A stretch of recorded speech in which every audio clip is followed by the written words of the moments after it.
Bismillahirrahmanirrahim. Assalamu alaikum, my dear students. This is Dr. Muhammad Shafiq, lecturer of philosophy at Department of Islamic and Pakistan Studies Cust.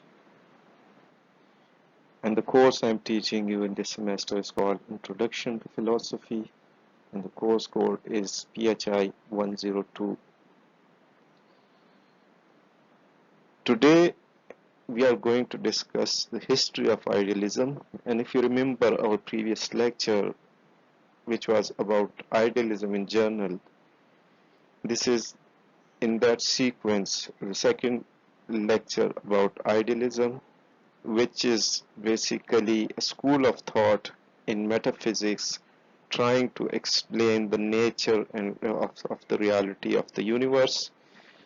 And we are going to look into the history of idealism uh, in philosophy.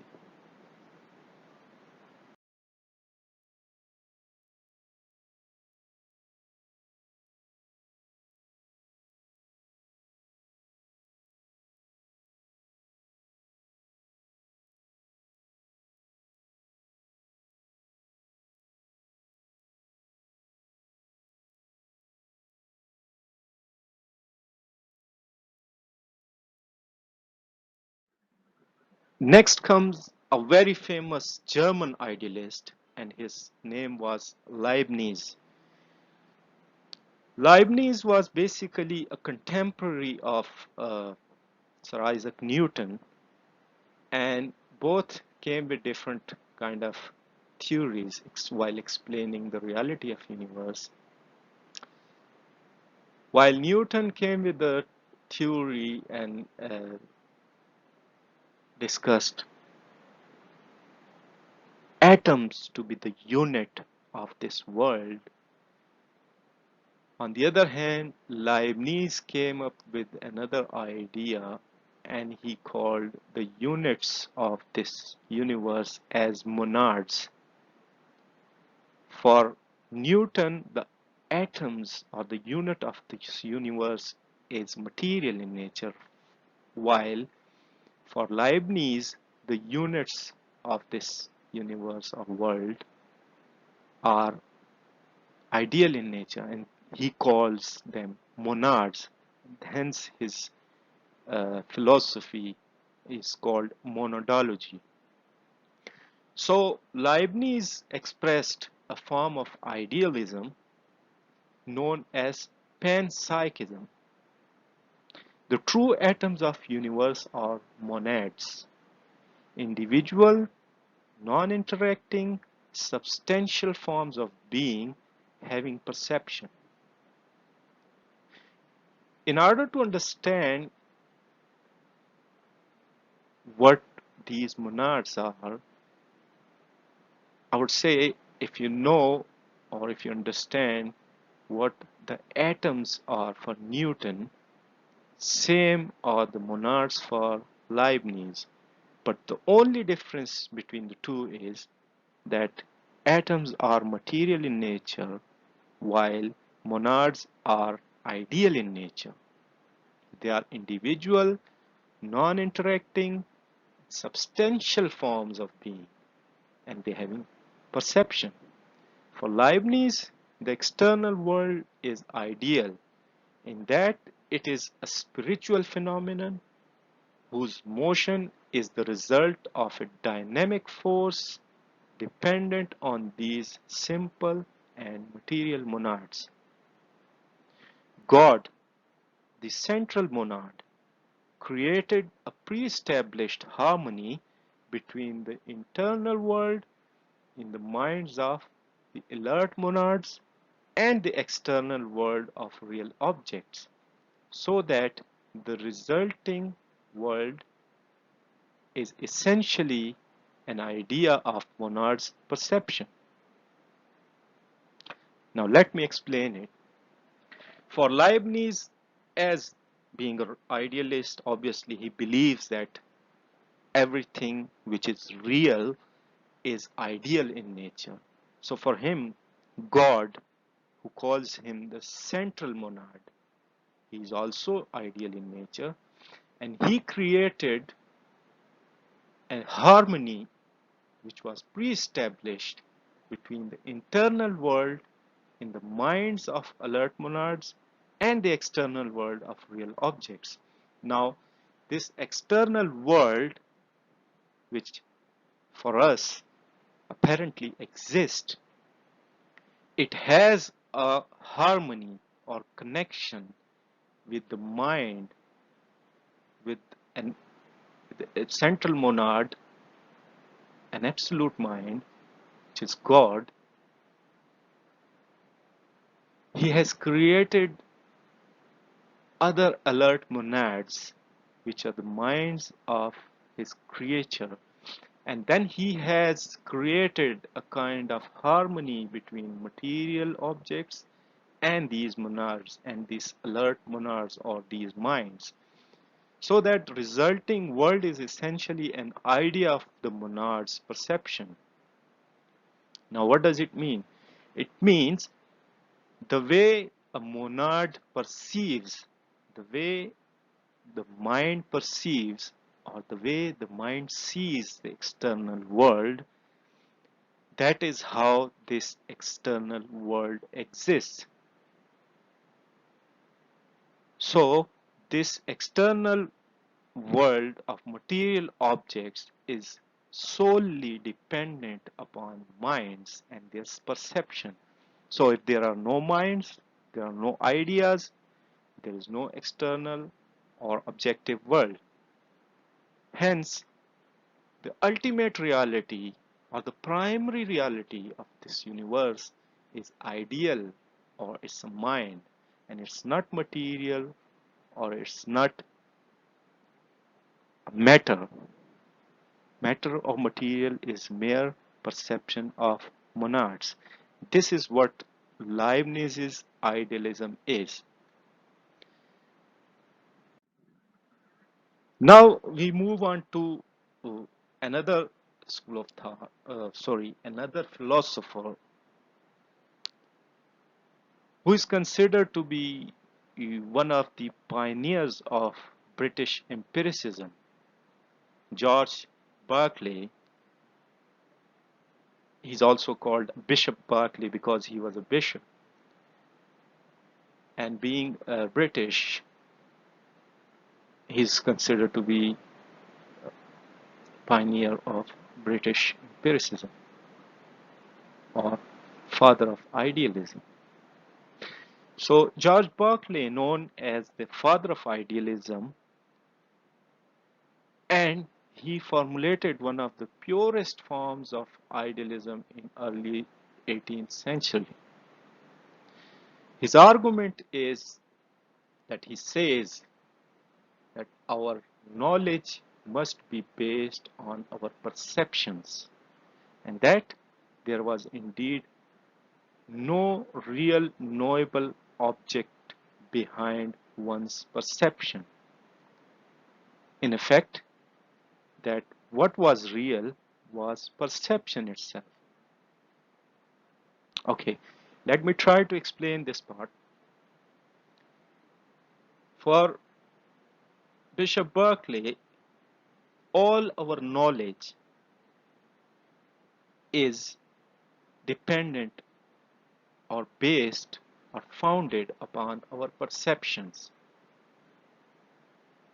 And without these perceptions, obviously, there would be no knowledge. Now, what is this perception? This is basically not something produced by material things. Perception is basically the creation of our mind. Hence, if there is no perception, it means there are no material objects because we won't be able to know them. And if we won't be able to know them, they won't exist. So the real material objects depend upon our perception. He explained how it is that each of us apparently has much the same sort of perceptions of an object by bringing in God as the immediate cause of all of our perceptions.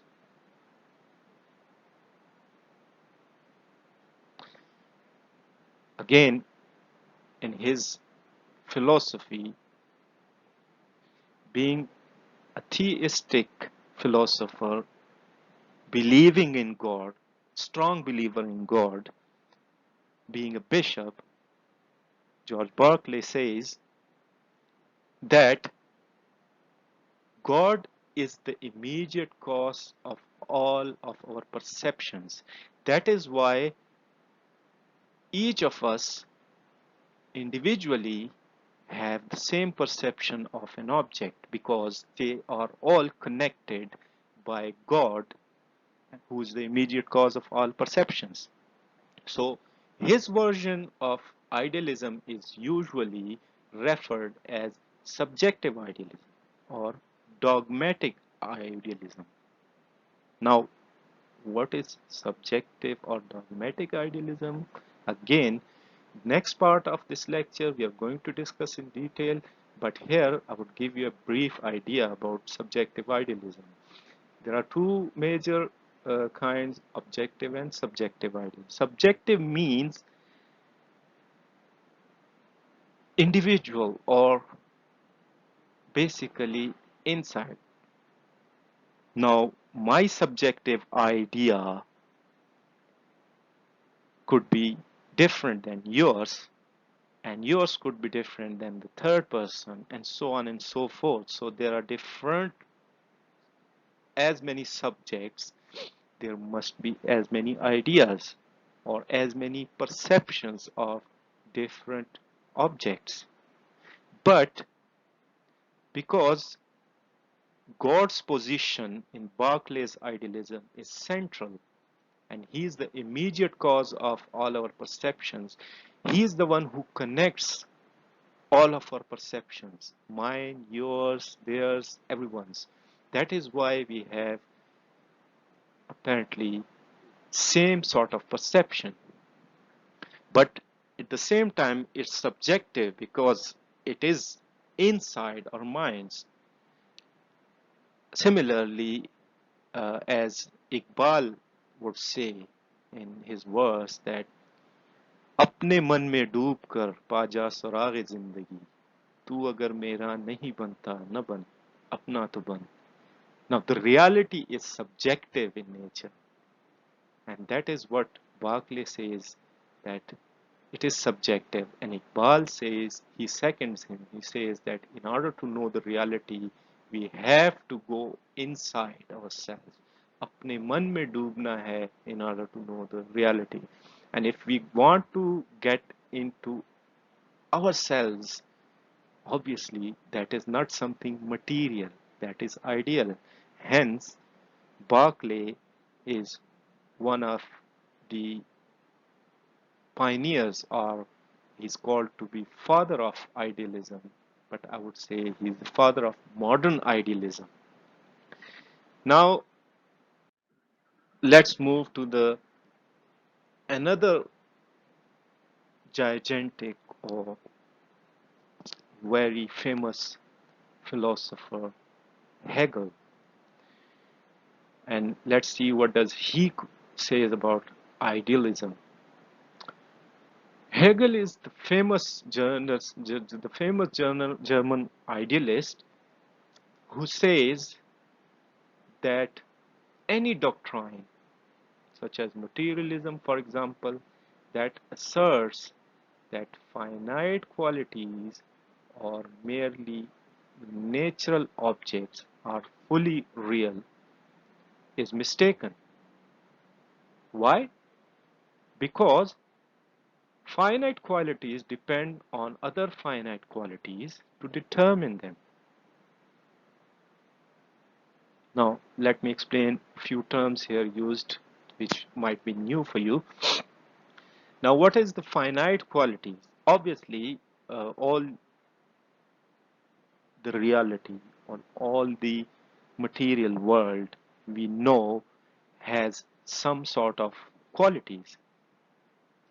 Now, if an object has certain qualities which are dependent upon another object. These qualities are called finite qualities. For example, the quality of a chair, if we say that would be wood, if it is a wooden chair, obviously. Now, the quality of woodness, which is finite in nature, obviously, of a chair, that depends upon the quality of another object, and that is wood.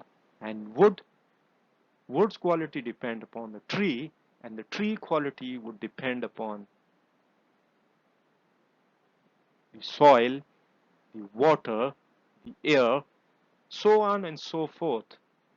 So all these qualities, they are finite in nature for Hegel because they are dependent upon each other for their existence. So if something is dependent upon something else, that cannot be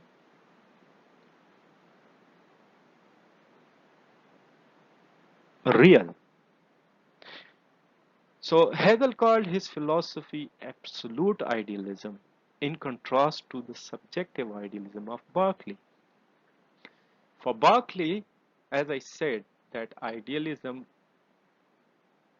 exists inside of us. That is subjective in nature. On the other hand, for Hegel, the idealism is not subjective in nature. It is absolute, or it is objective idealism. He based his doctrine more on Plato's belief that self-determination through the exercise of reason achieves a higher kind of reality than physical objects. Now, what does it mean? He bases his doctrine, just like Plato, that self-determination through the exercise of reason achieves a higher kind of reality than physical objects. When we use our reason, reason means our brains, our ideas, our mind, only then we are able to achieve a higher kind of reality, a glimpse of that reality which is absolute in nature, which is not dependent upon our subjective minds, which exist independently, and that can be known only through our reason, our mind. So, although he is an idealist, just like Berkeley, while saying that the reality is ideal in nature and not material in nature, but he differs with Berkeley, saying that for Berkeley, idealism is subjective. We have to go inside in order to know the reality, while for Hegel, no, reality exists outside somewhere, and that is an absolute mind for Hegel. That absolute mind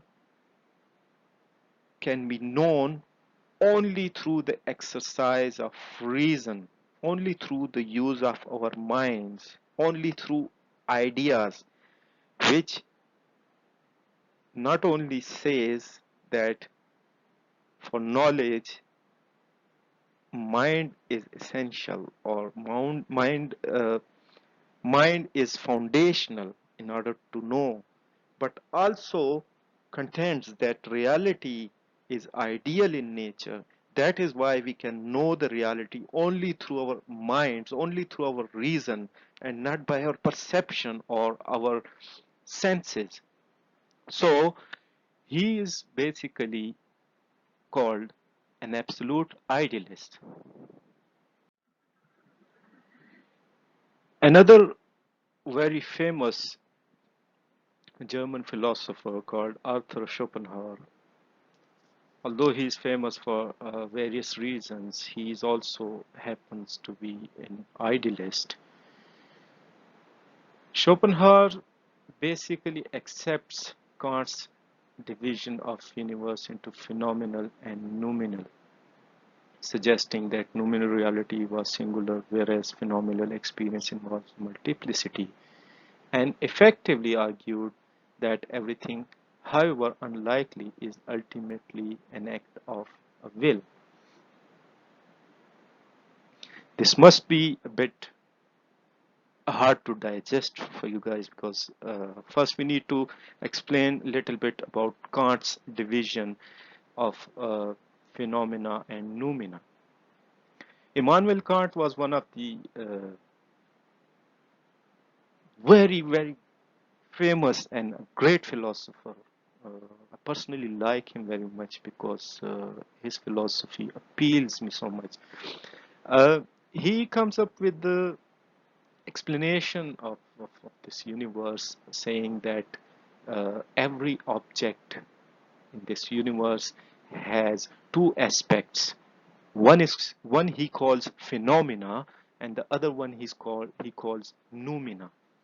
Phenomena is that aspect of any object which is knowable to us, which we can know, while noumena, or internal reality of an object, what is that? That is basically not possible for us to know.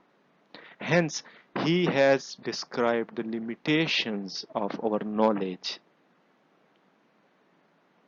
But I won't go into detail of that his theory, because that is going to be discussed in epistemology, Kantian theory. But for the time being, we just need to understand what does phenomena and noumena mean. So phenomena are those qualities of an object which can be known by us, while noumena or internal reality of an object that cannot be known by us. And that's what he called noumena. Now, Schopenhauer accepts Kant's idealism combined with his non-rational ontological realism, however, on display throughout the world as will and representation. This is the name of the Schopenhauer's book. He accepts without reservation Kant's argument that space and time and causality are forms of our own representation that we know a priori, or we know it prior. These space, time, and causality, they are basically the construct of our mind. We know them, we know these ideas prior to know any object in space and time and the causality. So Schopenhauer accepts that, but he does precede that acceptance. The world is my representation, where the sheer mindness or representation is supposed to be a form more universal than any other form. What does it mean? No truth is more certain, no truth is more independent of all others, and no truth is less in need of proof than this one, that everything there is for cognition, the whole world, is only an object in relation to a subject, an intuition of a beholder. Now, that basically means Schopenhauer thinks that in order to know the objects or this world, there must be a relation between that object and our minds. So if we don't have mind, we cannot know these objects. So if these objects or this material world depends upon our minds or depends upon our ideas, that simply means that they are not real. The reality never ever depends upon anything. It has its own qualities. So the reality for Schopenhauer is again ideal in nature, and it's not dependent upon this material world or any material objects. Hence, he is called an idealist, although he differs from other idealists in his stance.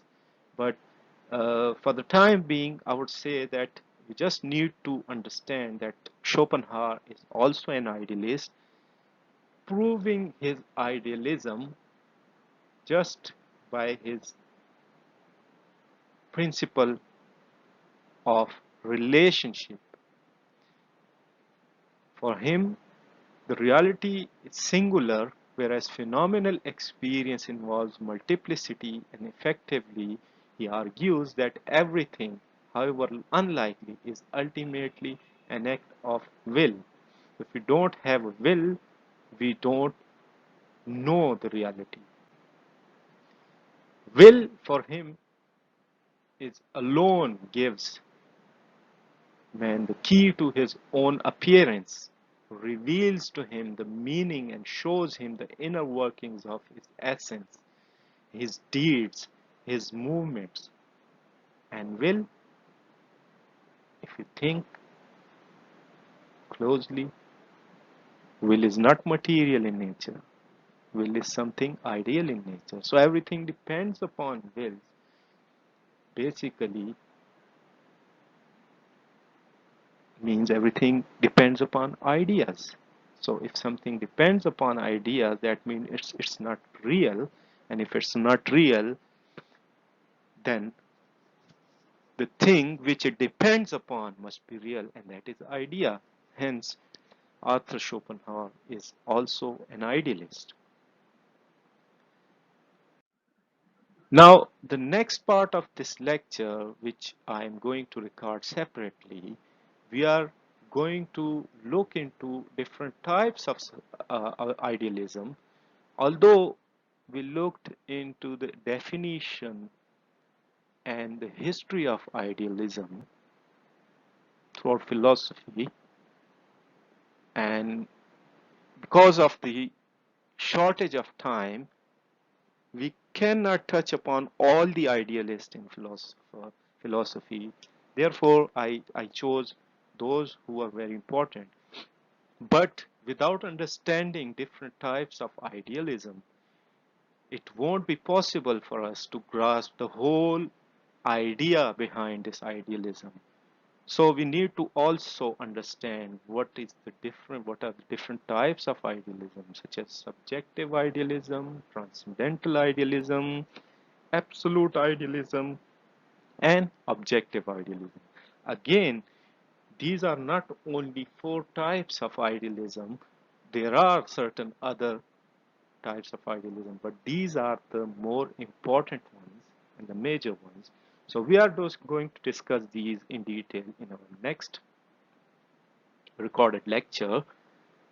Till then, try to understand the definition and the history of idealism meanwhile, that it equips you to understand different types of idealism.